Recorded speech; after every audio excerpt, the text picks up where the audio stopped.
الحمد لله رب العالمين والصلاة والسلام على سيد الأنبياء والمرسلين وعلى آله وأصحابه أجمعين ومن تبعهم بإحسان إلى يوم الدين.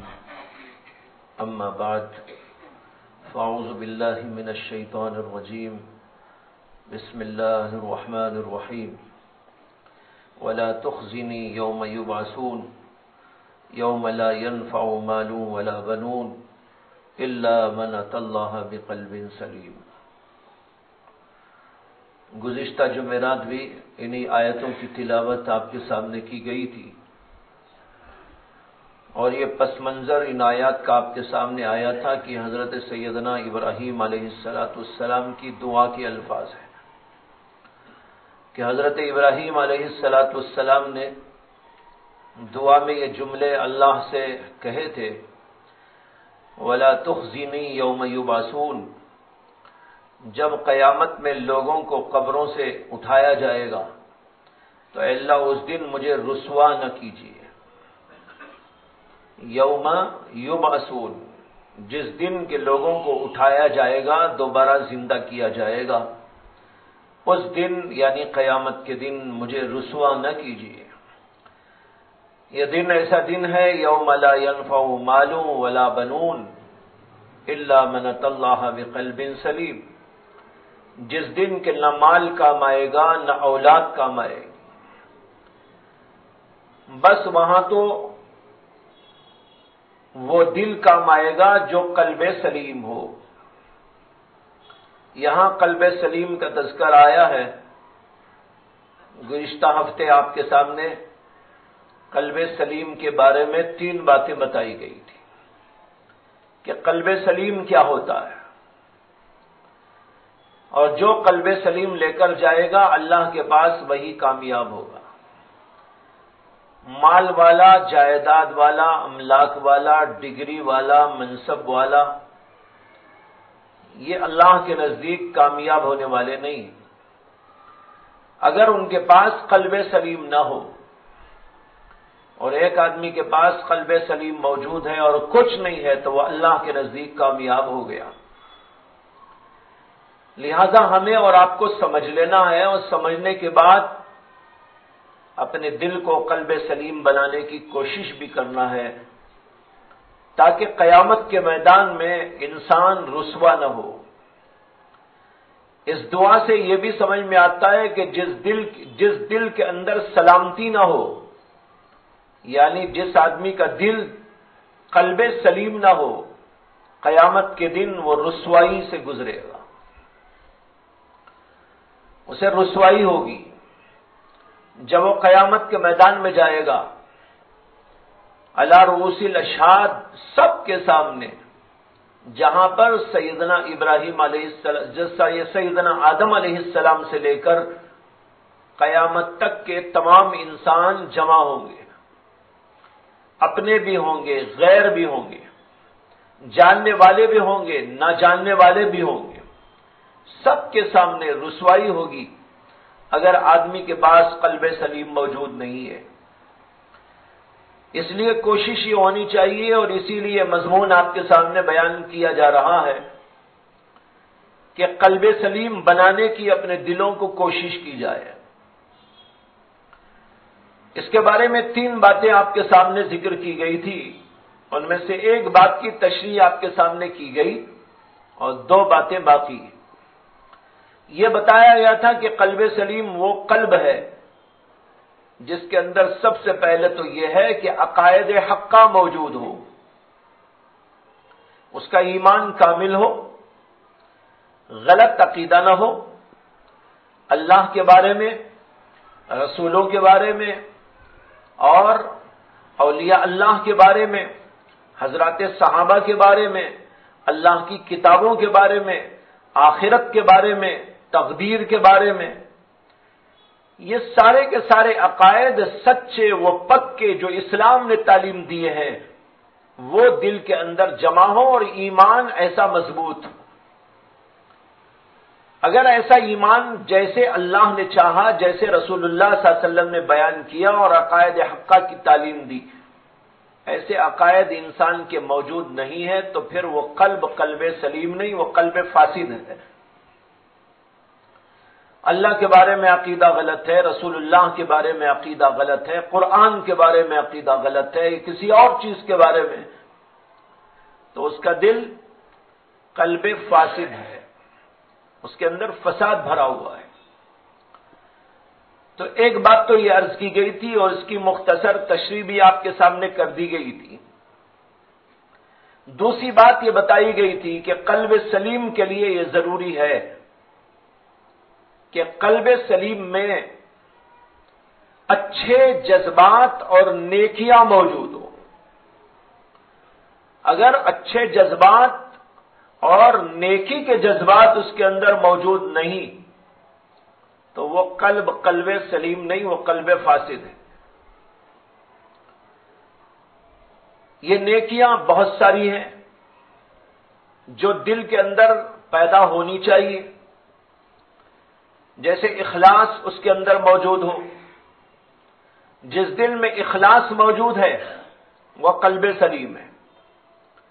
جس کے اندر ریاکاری داخل ہو جائے وہ قلب فاسد ہے۔ اسی طرح دل کے اندر اللہ کی محبت ہو، اللہ کا خوف ہو، اور صبر و شکر کے جذبہ، صبر بھی ہو، شکر بھی ہو، تو اس طرح یہ نیکیاں اس کے اندر موجود ہو۔ اگر یہ چیزیں دل کے اندر موجود نہیں ہیں تو وہ دل فاسد دل ہے، خراب دل ہے۔ قرآن و حدیث کے اندر دل کے اندر پائی جانے والی نیک صفات کا بہت تذکرہ موجود ہے۔ دل میں یہ ہونا چاہیے، اخلاص ہونا چاہیے، اللہ کی محبت ہونا چاہیے، اللہ کا خوف اور خشیت ہونا چاہیے، اور صبر ہونا چاہیے، شکر ہونا چاہیے۔ اگر یہ چیزیں موجود ہیں تو سمجھو کہ ماشاءاللہ دل اچھا بن رہا ہے۔ اب ہر آدمی غور کرے کہ ان میں سے کتنی چیزیں میرے اندر موجود ہیں اور کتنی چیزیں موجود نہیں ہیں۔ اگر دل کے اندر ریاکاری داخل ہو گئی تو وہ دل تو فاسد ہو گیا۔ اب ہم نماز پڑھتے ہیں، روزہ رکھتے ہیں، زکوٰۃ دیتے ہیں یا اور کوئی کام کرتے ہیں، ان سارے کاموں میں غور کرنا چاہیے کہ ہمارے دل کے جذبات اس سلسلے میں کیا ہیں۔ اگر لوگوں کو دکھانے کے لیے، لوگوں میں شہرت کے لیے، اپنی دنیاوی عزت کے لیے یا دنیاوی کسی مفاد کی خاطر یہ سب کام کیے جا رہے ہیں تو اس کا مطلب یہ ہے کہ ہمارا دل فاسد ہے، اور فاسد دل کے ساتھ ہم جائیں گے نماز کے ڈھیر کے ساتھ، روزوں کے ڈھیر کے ساتھ، صدقات کے ڈھیر کے ساتھ، ذکر اللہ کے ڈھیر کے ساتھ، تب بھی قلب سلیم نہ ہونے کی وجہ سے رسوائی ہو جائے گی۔ کتنی کٹھن بات ہے، سوچ کے دیکھیے کہ ایک آدمی عبادت کرتا ہے، نماز، روزہ، حج، ذکر، تلاوت، قربانی اور مختلف عبادتیں، لیکن یہ ساری عبادتیں ریاکاری کے ساتھ میں کرتا ہے تو اس کا دل تو فاسد دل ہے۔ فاسد دل کے ساتھ یہ عبادتیں اللہ کے ہاں قابل قبولی نہیں ہوتی، اس لیے وہاں رسوائی ہو جائے گی۔ چنانچہ وہ حدیث پہلے بھی آپ کو سنائی گئی ہے کہ اللہ کے نبی علیہ الصلوۃ والسلام نے فرمایا کہ سب سے پہلے جن کا حساب اللہ کے دربار میں لیا جائے گا وہ 3 شخص ہیں، ایک عالم، دوسرے سخی اور تیسرے شہید۔ بڑی بڑی عبادتیں کرنے والے، بڑی بڑی خدمات کے حامل لوگ۔ عالم کتنا کام کرتا ہے، کس قدر عظیم خدمات انجام دیتا ہے، دنیا میں دین کو زندہ رکھتا ہے، قرآن کو، حدیث کو اور علوم شرعیہ کو دنیا کے اندر پھیلاتا ہے۔ اتنا سب کچھ کرنے کے باوجود اس کے اندر ریاکاری کے جذبات ہونے کی وجہ سے قیامت کے میدان میں اس سے کہہ دیا جائے گا کہ یہ سب کچھ تو نے اس لیے کیا تھا کہ دنیا میں تیرا نام روشن ہو، یہ دنیا میں تو تجھ کو دے دیا گیا، ہمارے پاس کچھ نہیں ہے، اور فرشتوں کو حکم دیا جائے گا کہ اس کو گھسیٹ کے لے جاؤ اور جہنم رسید کر دے۔ یہی حال سخی و داتا کا، اور یہی حال شہید ہو جانے والے کا۔ تو اب یہ بڑی بڑی خدمات کرنے والے بھی محض ریاکاری کی وجہ سے اللہ کے ہاں ناکام ہو جائیں گے، اور علی رؤوس الاشہاد ان کو رسوائی نصیب ہوگی۔ تو معلوم ہوا کہ دل کو ریاکاری سے خالی کرنا اور اس کے اندر اخلاص کے جذبے کو پیدا کرنا دل کو سلیم بنانے کے لیے انتہائی ضروری ہے۔ ایک بات تو یہ۔ اسی طرح دل کے اندر اللہ تعالی کی محبت ہو، وہ دل سلیم ہے، اور اگر اس کے اندر دنیا کی محبتیں، لوگوں کی محبتیں، چیزوں کی محبتیں، عورتوں کی محبتیں، یہ چیزیں دنیا کی محبتیں اس کے دل کے اندر گھسی ہوئی ہیں، تو وہ دل فاسد دل ہے۔ دل کے اندر تو اللہ کی محبت کو بسانا ہے۔ قرآن میں جگہ جگہ اس کا تذکرہ موجود ہے، اللہ کی محبت کا تذکرہ، حدیثوں کے اندر بھی اس کا ذکر موجود ہے۔ اللہ کے نبی علیہ السلام دعا مانگا کرتے تھے، اللہم انی اسألک حبک، اے اللہ میں تیری محبت چاہتا ہوں۔ اللہ کے نبی خود اللہ سے اللہ کی محبت کا سوال کر رہے ہیں۔ تو یہ دل کے اندر اتارنا ہے، دل کے اندر بسانا ہے اللہ کی محبت۔ اگر کسی آدمی کے دل میں اللہ کی محبت نہیں، لیکن یہاں ایک بات یہ بھی یاد رکھیے، کوئی مومن ایسا نہیں ہو سکتا جس کے دل میں اللہ کی محبت نہ ہو۔ ہاں، اللہ کی محبت کے درجات ہیں۔ ایک درجہ ابتدائی درجہ ہے، وہ تو سب مسلمانوں کو نصیب ہوتا ہے، لیکن ایک معتد بھی مقدار میں ہونا چاہیے اللہ کی محبت۔ اس کے لیے ایک اصول سمجھ لیں کہ آدمی کے دل میں اتنی اللہ کی محبت ہونی چاہیے جس کی وجہ سے نیکیوں کا کرنا اس کے لیے آسان ہو جائے۔ اگر اتنی محبت دل میں نہیں ہے محبت، لیکن ایسی محبت نہیں ہے کہ فجر کو اٹھ جائے، اس سے اگر پوچھے تو کہے گا ماشاءاللہ مجھے تو بڑی محبت ہے اللہ سے، لیکن فجر میں اذان ہوتی ہے اور اس کو کوئی اٹھانے والا اٹھاتا ہے، لیکن اللہ کی محبت میں نیند کی قربانی اس کو گوارا نہیں۔ کیا مطلب ہوا کہ محبت ہونے کے باوجود وہ محبت اسے اللہ کے لیے اٹھنے، بیدار کرنے، اس میں کامیاب نہیں ہوئی، تو ایسی محبت فائدہ مند نہیں ہے۔ اسے علماء کہتے ہیں کہ اتنی محبت ہونی چاہیے اللہ کی جس کی وجہ سے انسان نیکیوں کے کرنے میں آسانی محسوس کرے، صبح اٹھا کرے، ہر نماز پابندی سے پڑھا کرے، ذکر کی بھی عادت ہو، قرآن کی تلاوت بھی کیا کرے۔ اس لیے کہ محبت کا جو ہے اثر یہ ہے کہ جس کے دل میں کسی کی محبت ہوتی ہے تو اس کے لیے کچھ کام کرنا آسان ہو جاتا ہے۔ کچھ کام کیا، بہت بڑے بڑے کام آسان ہو جاتے ہیں۔ از محبت تلخہاں شیریں شود، محبت جب ہوتی ہے تو تلخیاں بھی شیریں بن جاتی ہیں، اور محبت دل میں آ جاتی ہے تو مصیبتیں بھی آسان ہو جاتی ہیں۔ اگر ایک آدمی کی محبت ہمارے دل میں آ گئی اور اس نے ہم سے کہہ دیا کہ بھائی رات کے 13 بجے ملوں گا، تو بھی جانے تیار ہو جائیں گے، 12 نہیں 13 بجے بھی تیار ہو جائیں گے۔ کیوں؟ اس لیے کہ محبت ہے۔ اگر کسی سے محبت ہے اور اس نے ہم کو کہہ دیا کہ ایک لمبا چوڑا اور بڑا مصیبت والا کام ہے تم کرو، صرف اس کو خوش کرنے کے لیے آدمی وہ کام کر گزرے گا، اس لیے کہ محبت کا اثر ہی ہوتا ہے۔ تو اگر کسی کے دل کے اندر خدا کی محبت بس جائے، رچ جائے، تو پھر کیا ہو سکتا ہے؟ کیا آدمی سوتا رہے؟ کیا ہو سکتا ہے کہ آدمی نماز چھوڑ دے؟ کیا یہ ہو سکتا ہے کہ ذکر و تلاوت میں غفلت کرے؟ کیا ہو سکتا ہے کہ اللہ کی نافرمانی کرے؟ نہیں بلکہ ساری نیکیاں کرنا اس کے لیے آسان ہو جاتا ہے۔ تو لہذا اللہ کی محبت دل کے اندر پیدا کرنا چاہیے۔ اللہ کی محبت قلب سلیم کے لیے ضروری ہے۔ اور اگر دل کے اندر دنیا کی محبت ہے، چیزوں کی محبت ہے، دنیا کے انسانوں کی محبت ہے، اللہ کی محبت نہیں ہے، تو بھائی وہ دل فاسد دل ہے، خراب دل ہے، اللہ کے ہاں وہ دل کام نہیں آئے گا۔ اب ضرورت اس بات کی ہے کہ ہم اپنے دلوں کے اندر سے کھرچ کر دنیا کی محبت کو نکال دیں۔ غور کرے، ہر آدمی غور کرے کہ میرے دل پر کس کی محبت کا اثر ہے، کون سی چیزوں کی محبت کا اثر ہے۔ کسی کے اوپر مال کی محبت چڑھ جاتی ہے، کسی کے دل کے اوپر جائیداد کی محبت کا غلبہ ہو جاتا ہے، کسی کے دل کے اوپر کسی انسان کی محبت کا اثر ہو جاتا ہے، کسی کے اوپر کسی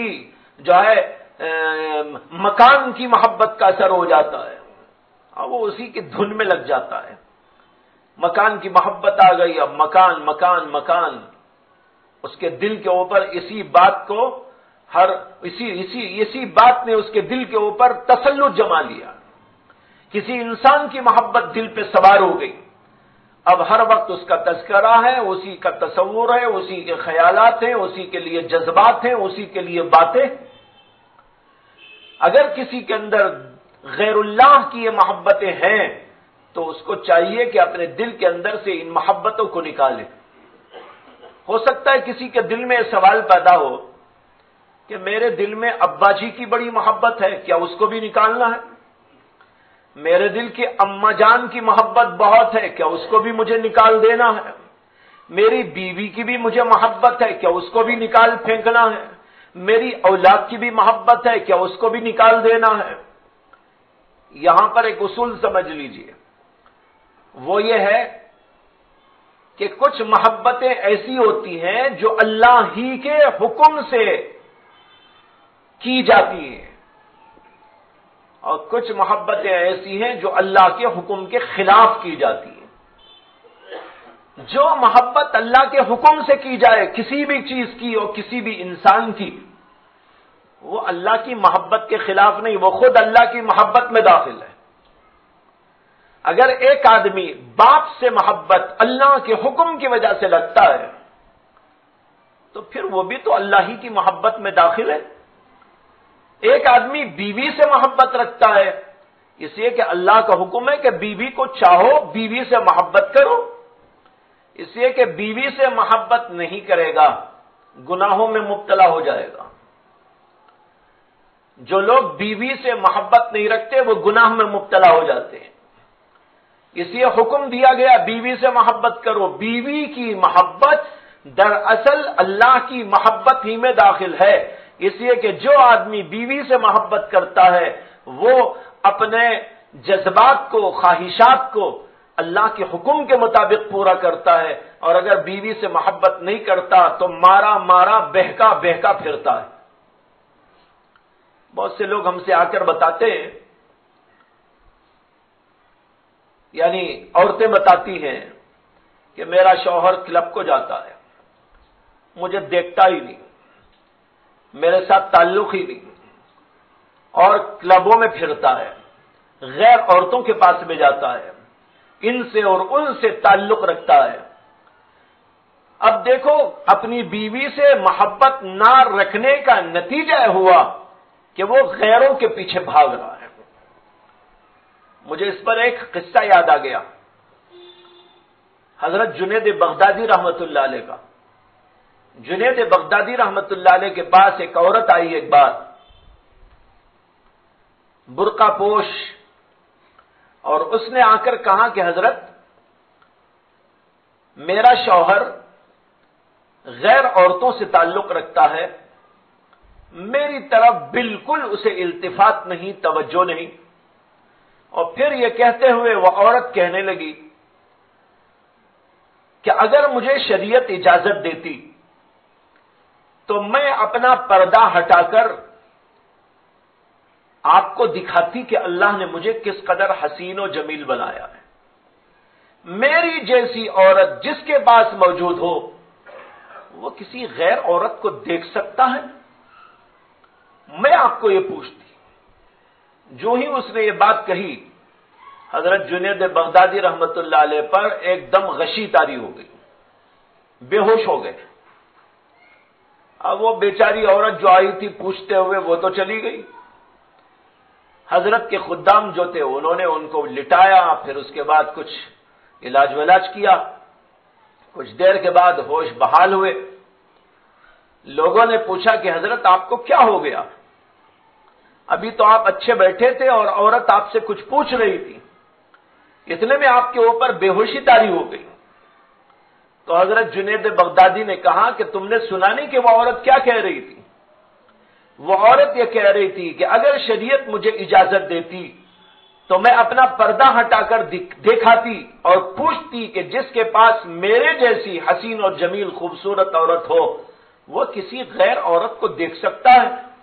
جب اس نے کہا تو مجھے ایک حدیث قدسی یاد آ گئی، جس حدیث میں آتا ہے کہ اللہ فرماتا ہے جس کا خدا میرے جیسا ہو وہ کسی غیر خدا کو دیکھ سکتا ہے۔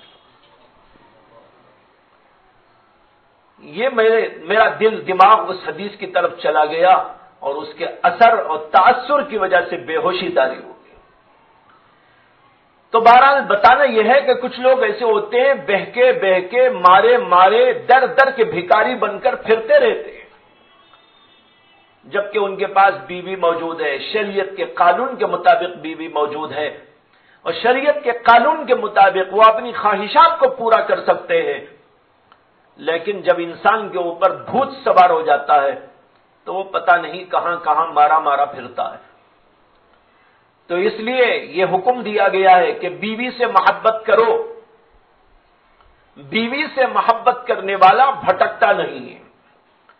تو میں یہ جواب دے رہا تھا اس سوال کا کہ بیوی سے محبت کھرچ کے نکالے نہیں، کھرچ کے نکالنا نہیں ہے اور زیادہ کرنا ہے، تاکہ شریعت و قانون کے مطابق انسان بیوی کے ساتھ میں رہے اور اللہ کی مرضیات پر چلے، اللہ کی مرضیات کے خلاف نہ چلے۔ تو کچھ محبتیں تو وہ ہوتی ہیں جو اللہ کے قانون کے مطابق ہوتی ہیں، ماں باپ سے محبت اللہ کے قانون کے مطابق، بیوی بچوں سے محبت اللہ کے قانون کے مطابق۔ اس لیے وہ محبت کھرچ کے نکالنے کی نہیں ہے، اس کو رکھ سکتے ہیں، لیکن جو محبت اللہ کے قانون کے خلاف، جیسے ایک آدمی محبت میں گرفتار ہو گیا کسی غیر عورت کے، اس کو نکالنا ہے۔ جب تک وہ محبت رہے گی اس کے دل میں خدا کی محبت کبھی نہیں آ سکتی، اس لیے کہ ایک محبت خدا کی، ایک محبت خلاف خدا کی، دونوں کیسا جمع ہو سکتے؟ دونوں جمع نہیں ہو سکتے۔ اس لیے تمام ایسی محبتوں کو کھرچ کے نکالنا ہے جو اللہ کے قانون کے خلاف، شریعت کے خلاف ہیں، اور اس میں کچھ ایسی محبتیں بھی ہیں جیسے میں نے اشارے دیے، دنیا کی محبت، مال کی محبت، جائیداد کی محبت، املاک کی محبت، یہ محبت داخل ہو گئی۔ اب اس میں بھی دو درجے ہیں، ایک اتنی محبت جس کی وجہ سے آدمی اپنی دنیا کی کمائی یا دنیا کی جمائی ہوئی چیزوں سے استفادہ کرنے کی حد تک ان سے محبت رکھے، اتنی تو اجازت ہے۔ لیکن اگر اسی کی محبت میں گرفتار ہو گیا، ہر وقت اسی کا دماغ میں چکر چل رہا ہے اور ہر وقت اسی دھن میں لگ گیا ہے کہ مال کمانا ہے، حلال ہو حرام ہو، اچھا ہو برا ہو، جیسا ہو، یہ دنیا کی محبت حرام ہے، ناجائز ہے، اور ایسی محبتیں رکھنے سے دل فاسد و خراب ہو جاتا ہے۔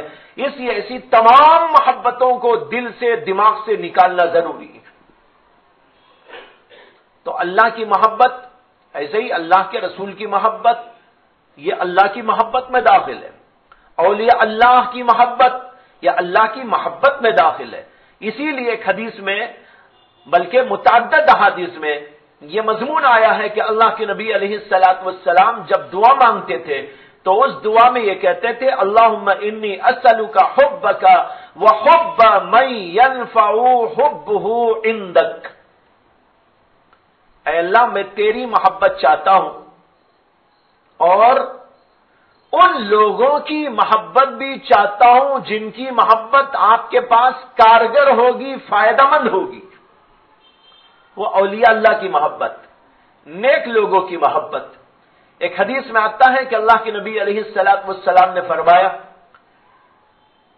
کہ 3 چیزیں ایسی ہیں کہ جس کے اندر وہ 3 چیزیں ہو اسے اللہ تبارک و تعالی ایمان کی حلاوت عطا کرتے ہیں۔ وجد بہن حلاوت الایمان، کہ ان 3 چیزوں کی وجہ سے آدمی کو ایمان کی حلاوت اور مٹھاس نصیب ہوتی ہے۔ حلاوت کے معنی مٹھاس، اور حضرت مولانا حکیم اختر صاحب رحمت اللہ علیہ نے اس کا ترجمہ کیا ہے۔ انہوں نے کہا جس آدمی کے اندر یہ 3 چیزیں جمع ہو تو اللہ تعالیٰ اسے ایمان کا حلوہ کھلا دیتے ہیں، ایمان کا حلوہ کھلا دیتے ہیں۔ تو یہ کیا چیزیں ہیں 3؟ اس کے اندر آتا ہے کہ جو آدمی اللہ اور اللہ کے رسول سے سب سے زیادہ محبت رکھے، دنیا وما فیہا، کسی چیز کی محبت ایسی نہ ہو جیسے اللہ کی محبت۔ اور دوسری بات یہ ہے کہ جو آدمی نیک لوگوں سے محبت رکھے اور صرف اللہ کے لیے محبت رکھے، یہ دوسری بات ہو گئی۔ اور تیسری بات یہ ہے کہ جس آدمی کے دل کے اندر ایمان ایسا رچ اور بس جائے کہ وہ کفر کی طرف جانے کو اس طرح برا سمجھے جیسے کہ آگ میں داخل کیے جانے کو برا سمجھتا ہے، ایسا مضبوط ایمان جس آدمی کے پاس موجود ہو اسے ایمان کی حلاوت نصیب ہوتی ہے۔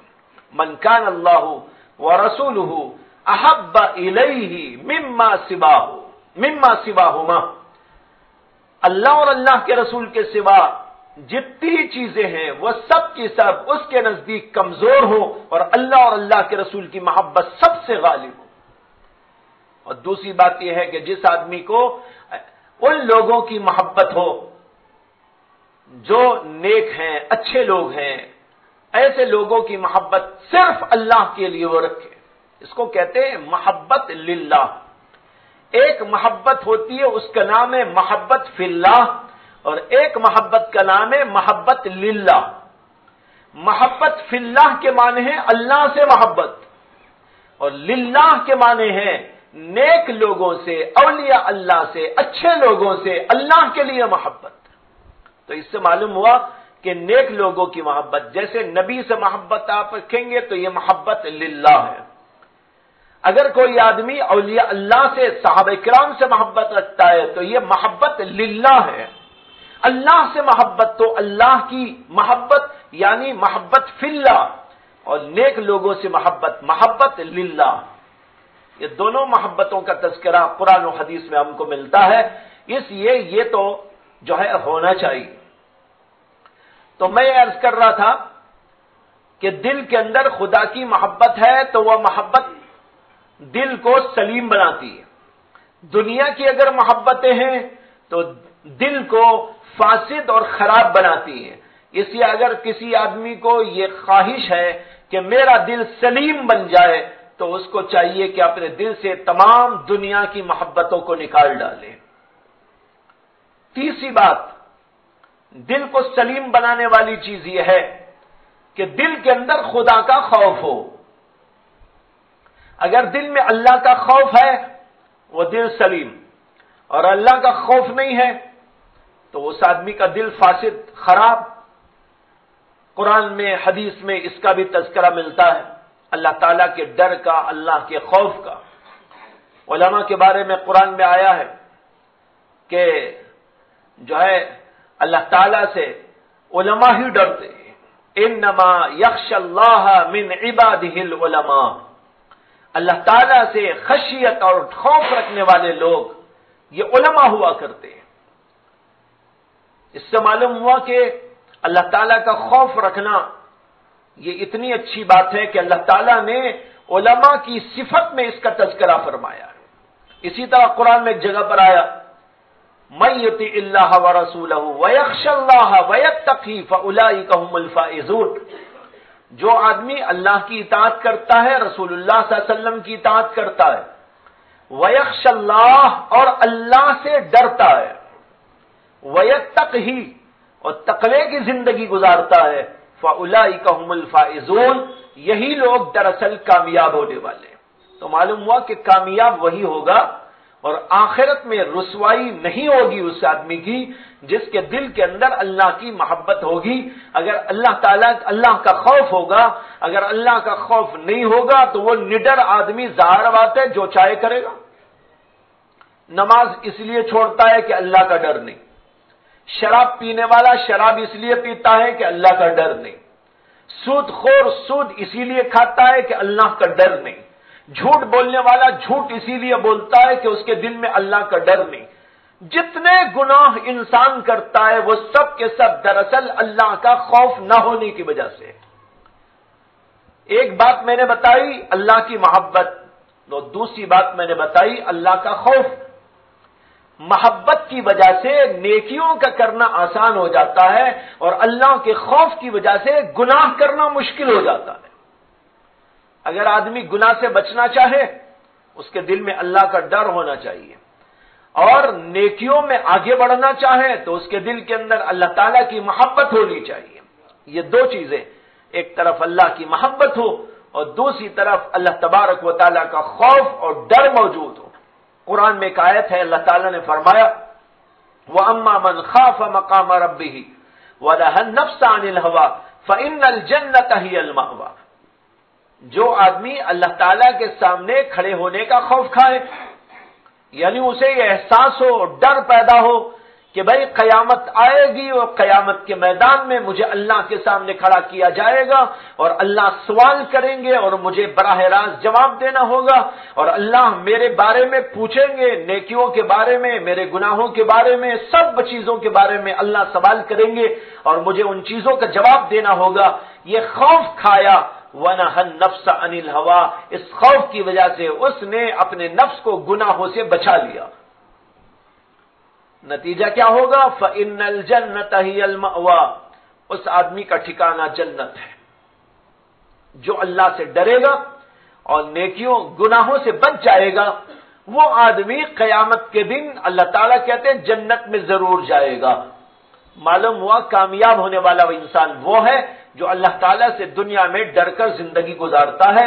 اور یہ بھی اس سے معلوم ہو گیا کہ اتنا خوف انسان کے اندر ہونا چاہیے جو اس کو گناہوں سے بچا لے۔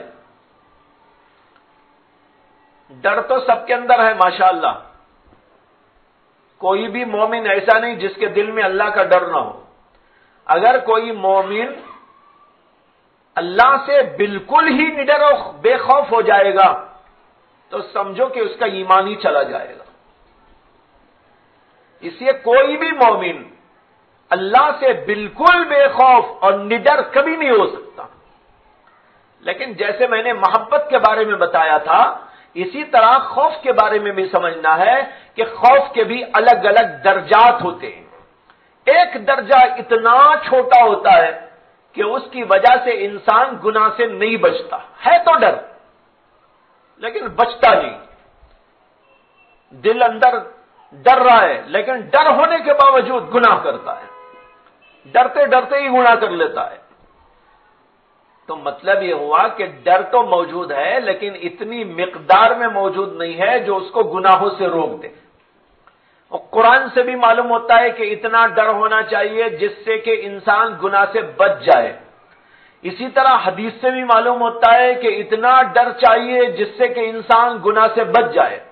جو آیت میں نے ابھی پڑھی تھی آپ کے سامنے، اس سے خود یہ نکتہ سمجھ میں آ رہا ہے، وَأَمَّا مَنْ خَافَ مَقَامَ رَبِّهِ وَنَهَى النَّفْسَ عَنِ الْهَوَىٰ، جو آدمی اللہ کے سامنے کھڑے ہونے کا خوف کھا کر گناہ سے بچ جائے۔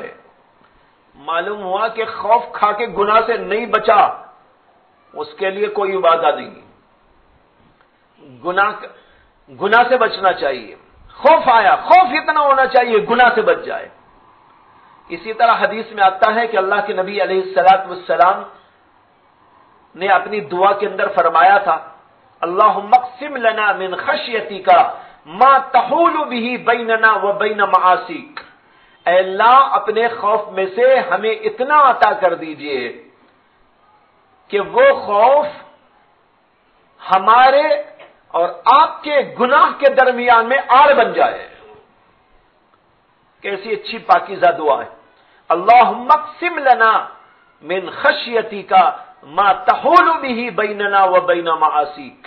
اے اللہ اپنے خوف میں سے اتنا حصہ ہم کو دے دیجئے کہ اس کی وجہ سے آپ کے گناہوں میں ہمارے درمیان میں آڑ پیدا ہو جائے.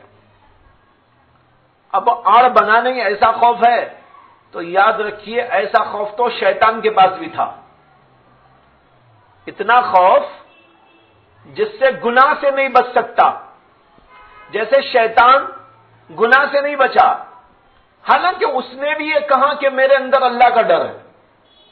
قرآن میں 2 جگہ آیا ہے شیطان کا جملہ، اور اللہ نے بلا نکیر اس کو ذکر کیا ہے، بلا تردید اس کا تذکرہ کیا ہے کہ شیطان کہتا ہے انی اخاف اللہ رب العالمین. دیکھیے صاف کہہ رہا ہے انی اخاف اللہ رب العالمین، میں تو اللہ رب العالمین سے خوف کھاتا ہوں، خوف رکھتا ہوں، ڈرتا ہوں. اب شیطان خود کہہ رہا ہے اور اللہ نے اس کا رد نہیں کیا. مطلب یہ ہوا کہ ہاں ٹھیک ہے، اگر یہ اس کا جملہ غلط ہوتا اللہ تعالیٰ وہاں تردید کر دیتے اور کہتے یہ جھوٹ بول رہا ہے، اس کے دل میں اللہ کا ڈر نہیں ہے. لیکن اللہ نے 2 جگہ اس کا جملہ نقل کیا، لیکن تردید نہ وہاں کی نہ ادھر کی. تو معلوم ہوا کہ یہ تو صحیح ہے کہ اس کے دل میں بھی اللہ کا ڈر تھا، لیکن بات وہی ہے جو میں سمجھا رہا ہوں کہ چھوٹا موٹا ڈر تو ہوتا ہے، لیکن اتنا ڈر کافی نہیں ہے. ڈر اتنی مقدار میں ہونا چاہیے جس کا کچھ اثر بھی ظاہر ہو. ایک آدمی کے پاس جو ہے 2-3 بادام تھے، اس نے کھا لیا. آپ بتائیے بھوک مر گئی؟ یہ ہے کہ قوت و طاقت پیدا ہو گئی؟ نہیں ہوئی. اس لیے کہ بادام ماشاءاللہ بادام تو بادامی ہے، اس میں طاقت ہے، قوت ہے، سب ہے، لیکن مقدار اتنی ہونی چاہیے کہ اس کو کھانے کے بعد اس کا اثر بھی ظاہر ہو. کھانے کے بعد ذرا بھوک مر گئی تو کہیں گے بھائی بھوک مر گئی. یہ کہ جو ہے کھانے کے بعد اسے محسوس ہوا کہ ہاں اس کا کچھ اثر ہوا، لیکن بس ایک بادام کھا کے کہہ رہا ہے کہ میں تو بادام کھاتا ہوں روز، لیکن یہ بادام اثر انداز نہیں ہے. دودھ پیا، کتنا پیا؟ ایک چٹکی دودھ پی لیا. اب ایک چٹکی دودھ سے کیا ہوتا ہے؟ کم از کم ایک مٹھی تو پی لیتا.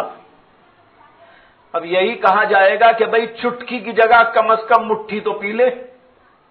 اگر بھر کے لبالب نہیں پیتا تو کم از کم آدھا کپ تو پی لے، تب تو کچھ فائدہ ہوگا.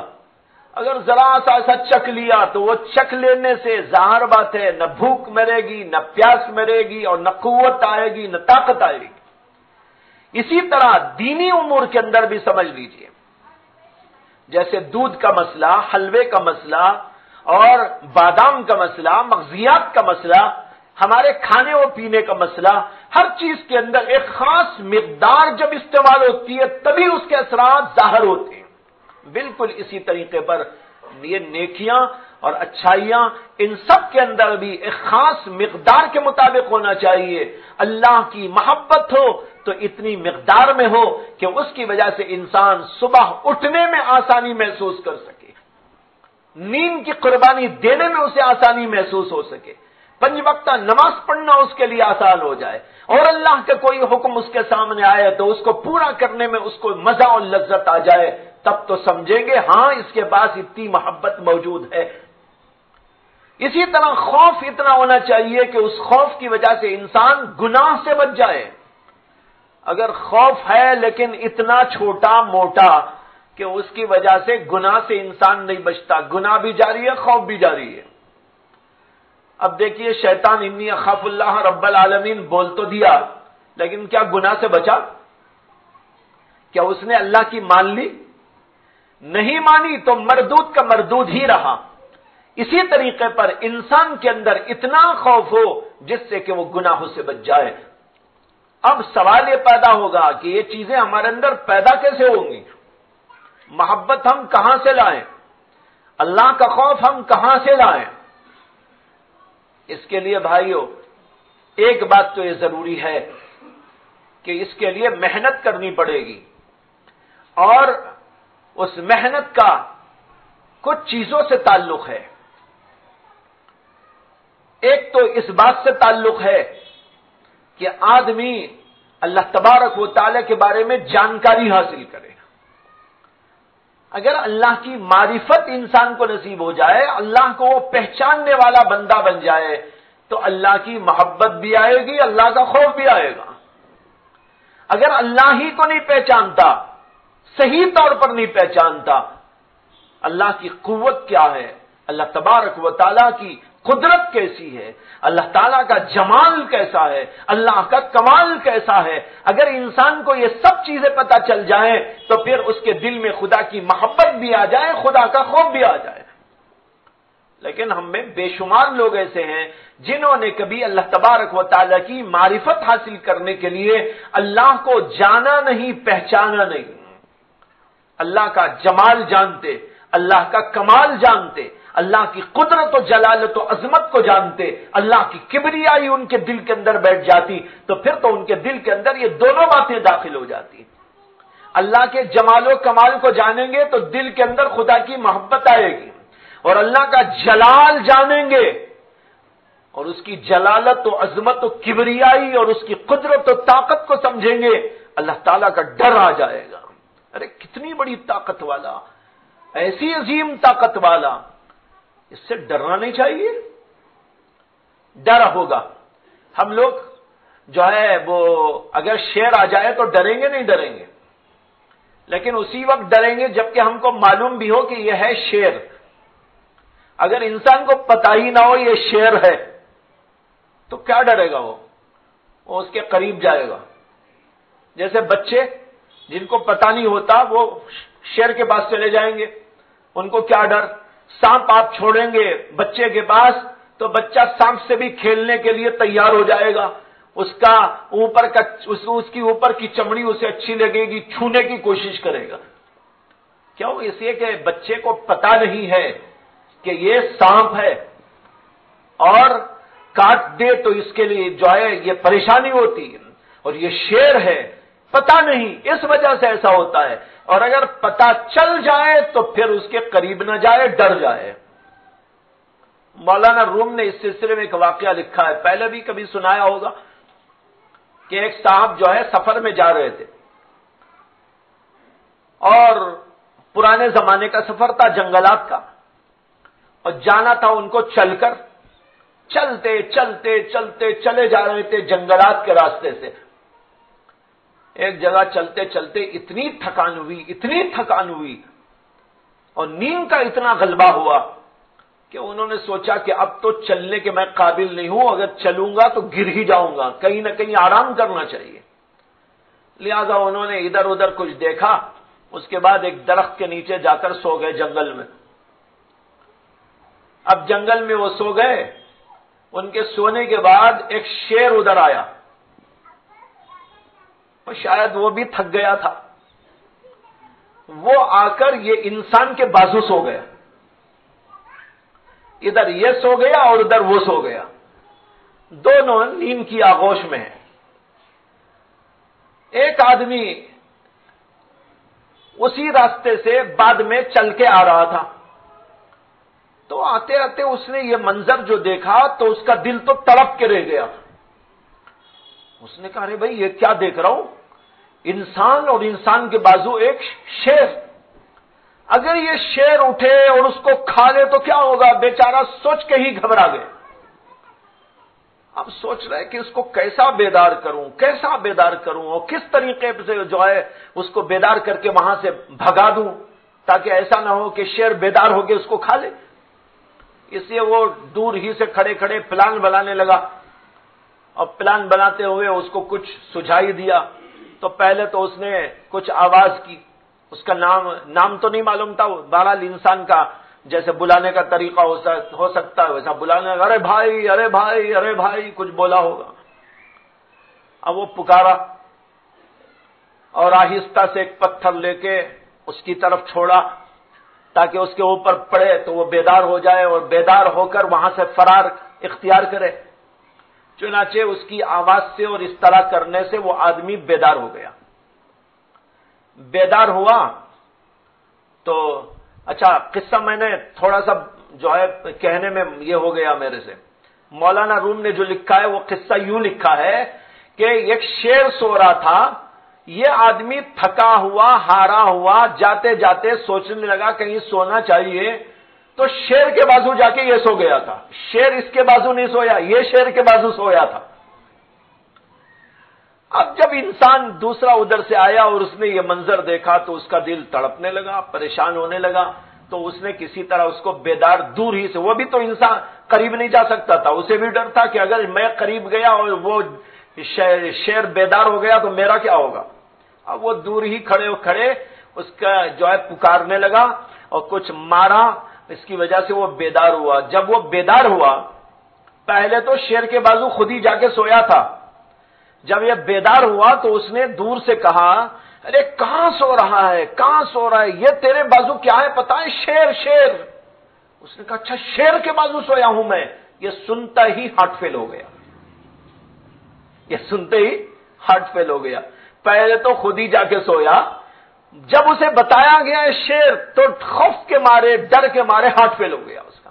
یہ واقعہ مولانا روم نے اپنی مثنوی شریف کے اندر لکھا ہے اور اس سے نتیجہ یہ نکالا ہے جب تک آدمی کو کسی چیز کی پہچان نہیں ہوتی اس وقت تک نہ اس کا ڈر پیدا ہو سکتا ہے نہ اس سے محبت پیدا ہو سکتی ہے۔ اب دیکھو شیر کا ڈر اسے نہیں ہوا، کیوں نہیں ہوا؟ اسے پتہ نہیں کہ شیر ہے، لیکن جو ہی پتہ چل گیا نا یہ شیر ہے، کیسا اثر ہوا؟ ہارٹ فیل ہی ہو گیا۔ اسی طرح جو آدمی اللہ کو پہچانے گا وہ اللہ سے ڈرے گا، اور جو آدمی اللہ کو پہچانے گا وہ اللہ سے محبت کرے گا۔ اس وقت ہم نے آپ کے سامنے قلب سلیم کی کچھ خصوصیات کا تذکرہ کیا، ایک اخلاص، دوسرے اللہ کی محبت، تیسرے اللہ کا خوف۔ بقیہ انشاءاللہ اگلے ہفتے آپ کے سامنے پیش کیا جائے گا۔ کوشش یہ کیجئے کہ ایک ایک چیز جو ہم سنتے ہیں وہ ہمارے اندر پیدا ہو جائے، ہمارے دل میں اللہ کی محبت خوب بس جائے، اسی طرح اللہ کا خوف ہمارے دلوں کے اندر بے پناہ داخل ہو جائے۔